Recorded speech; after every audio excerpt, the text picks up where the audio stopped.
Now, from the Columbia Basin, your local news source, this is iFIBER 1 News, presented in high definition. The #1 source for real-time local news, local sports headlines, and our very own Weather Center forecast covering the entire Columbia Basin. With your iFIBER 1 News team, reporting news in real time as it's happening. From the iFIBER Communications HD broadcast studio in Ephrata, Washington, this is iFIBER 1 News, and it starts now.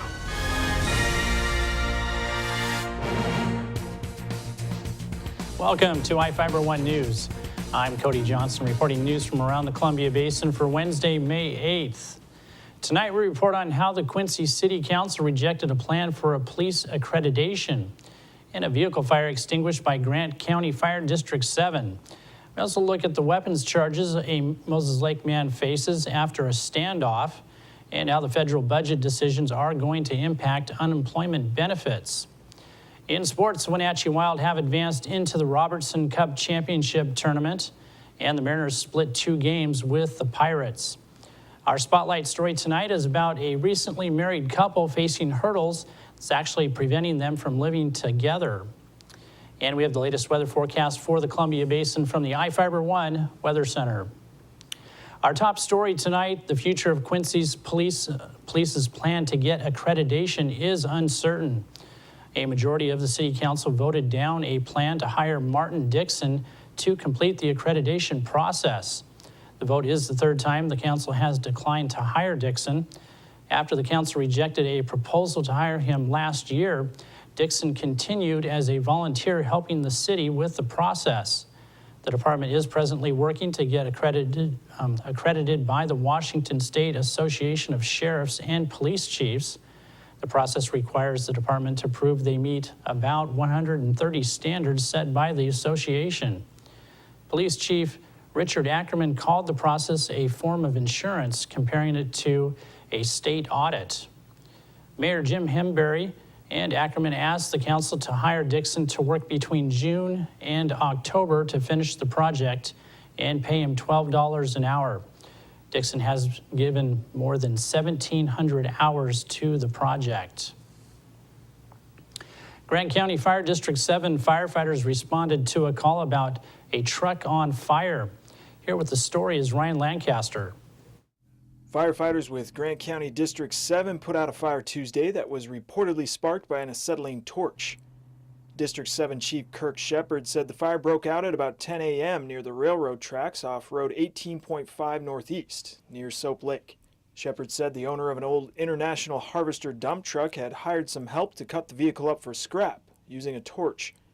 The fire started underneath the truck and quickly spread, threatening a nearby telephone pole and a field.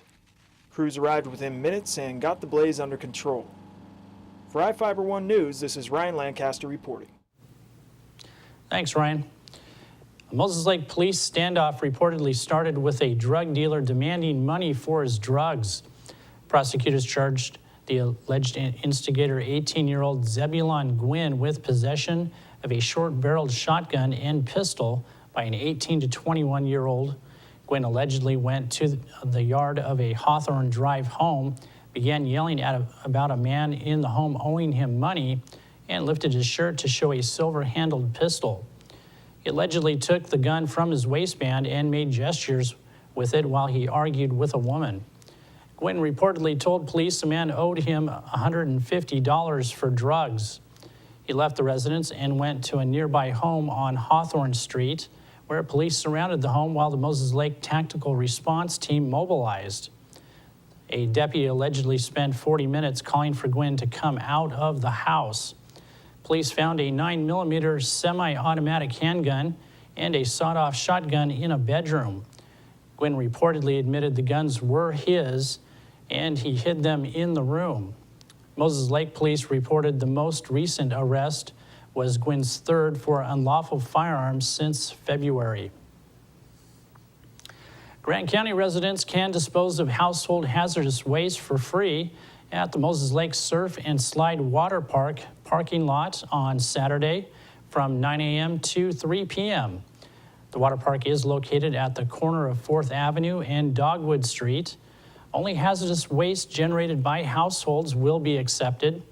Examples include oil-based paint, contaminated used motor oil, thinners, household batteries, solvents, drain openers, and insecticides.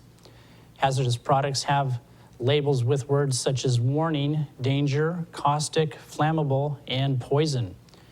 Grant County solid waste officials say these chemicals should not be disposed of in the garbage, down the drain, or in the ground. Some items will not be accepted at the event, such as latex paint, propane tanks, and uncontaminated motor oil. For more information, you can contact Grant County Solid Waste at 509-754-6082. Each of the people you see here have warrants for their arrest and are wanted by various law enforcement agencies. If you see any of these people, the DOC asks that you not attempt to detain or apprehend them, but to call police. You can also call the Department of Corrections at 509-764-6180 during the day, or 509-762-1160 after 5 p.m. Stay tuned. We'll be right back after these messages with the latest from the iFIBER One Weather Center, and we've got sports and more news coming up.